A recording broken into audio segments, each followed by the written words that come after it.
বাংলাদেশে তাবলিগ জামাতের ভেতরে দুটি গ্রুপের দ্বন্দ্ব চলছে বেশ কিছুদিন ধরে, যা সহিংস রূপ নিয়েছে সাম্প্রতিক সংঘর্ষের মধ্যে দিয়ে।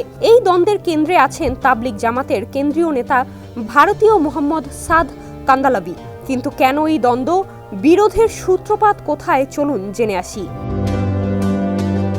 তাবলিগ জামাতের সূচনা হয়েছিল গত শতকের 1924 সালের দিকে ভারতের মাওলানা ইলিয়াস কান্দালভির মাধ্যমে। ধীরে ধীরে ভারতের গণ্ডি পেরিয়ে বাংলাদেশ, পাকিস্তান সহ বিশ্বের বিভিন্ন দেশে ছড়িয়ে পড়ে তাবলিগের কার্যক্রম।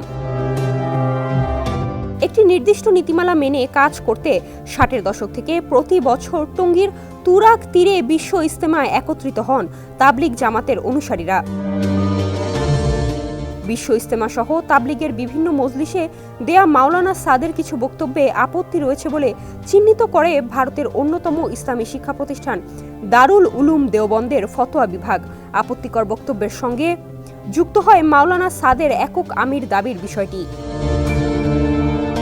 মাওলানা জুবায়েরপন্থীরা বলছেন, সাদ কান্দালভি যা বলেছেন তা তাবলিগ জামাতের প্রতিষ্ঠাতা নেতাদের নির্দেশিত পন্থার বিরোধী।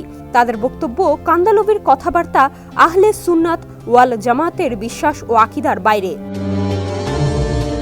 কান্দালভির সমর্থকরা বলছেন, তাদের নেতার বক্তব্য বা সংস্কারের প্রস্তাব মানতে না পেরেই বাংলাদেশের সংগঠনটির কর্মকাণ্ডকে রাজনৈতিক চেহারা দেওয়া হয়েছে।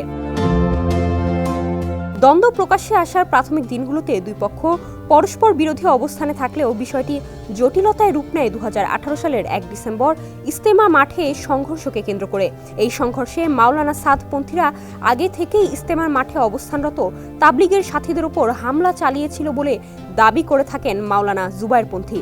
অপরদিকে হামলার দায় শুরায়ে নিজামপন্থীদের উপর চাপিয়ে থাকেন মাওলানা সাদপন্থী।